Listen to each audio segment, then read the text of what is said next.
അസ്സലാമു അലൈക്കും വറഹ്മത്തുള്ളാഹി വബറകാതുഹു. മിഅ്റാജിൻ്റെ രാത്രിയിൽ പുണ്യ ഹബീബ് സല്ലല്ലാഹു അലൈഹി വസല്ലമ തങ്ങൾ വളരെ ഭയങ്കരമായ വേദനാജനകമായ പല കാര്യങ്ങളും ദർശിക്കുകയുണ്ടായി.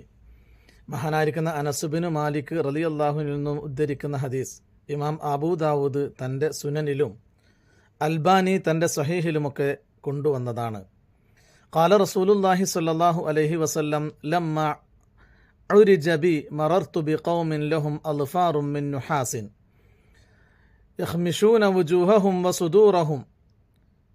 എന്നെ മിഅ്റാജ് നടത്തപ്പെട്ട രാത്രി ഞാൻ ഒരു വിഭാഗം ആളുകളുടെ അടുത്തുകൂടി നടന്നുപോയി. എന്താണ് അവർ ചെയ്യുന്നത്?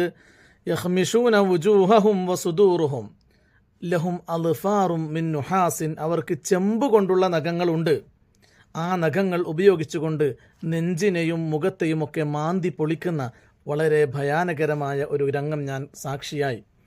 ആ സമയത്ത് ഞാൻ ജിബ്രീലിനോട് ചോദിച്ചു, മൻ ഹ ഉല യാ ജിബ്രീൽ, ജിബ്രീലെ ഇതാരാണ്? ജിബ്രീൽ അലൈഹി സ്വലാത്തു വസ്സലാം പറഞ്ഞ മറുപടി, ഹ ഉല ഇല്ലദീന യഅകുലൂന ലുഹൂമൻ നാസി വയഖഊന ഫീ അഗ്റാദിഹിം. അത് ആരാണെന്നോ, അവർ ജനങ്ങളുടെ പച്ച മാംസം ഭക്ഷിക്കുന്നവരാണ്, അതായത് ഗീബത്ത് പറയുന്നവർ. പരിശുദ്ധ ഖുർആന്റെ പ്രയോഗം അങ്ങനെയാണല്ലോ, അയുഹിബ്ബു അഹദുക്കും അൻ യഅകുല ലഹമ അഖീഹി മൈത. നിങ്ങളിൽപ്പെട്ട ആരെങ്കിലും സ്വന്തം സഹോദരന്റെ പച്ച മാംസം ഭക്ഷിക്കാൻ ഇഷ്ടപ്പെടുന്നുണ്ടോ?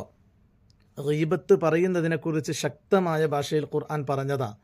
ആ രൂപത്തിൽ ജനങ്ങളുടെ പച്ചമാംസം കഴിച്ച ആളുകൾക്കുള്ള ശിക്ഷയാണിത് എന്ന് ജിബ്രീൽ അലൈഹിസ്സലാം പുണ്യ നബി സല്ലല്ലാഹു അലൈഹി വസല്ലമ തങ്ങൾക്ക് പറഞ്ഞു കൊടുത്തു. അതുമാത്രമല്ല, ജനങ്ങളുടെ അഭിമാനം പറിച്ചു ചീന്തുന്ന കാര്യങ്ങൾ ചെയ്താലും അവർക്കുമുള്ള ശിക്ഷ ഇപ്രകാരമാണ്.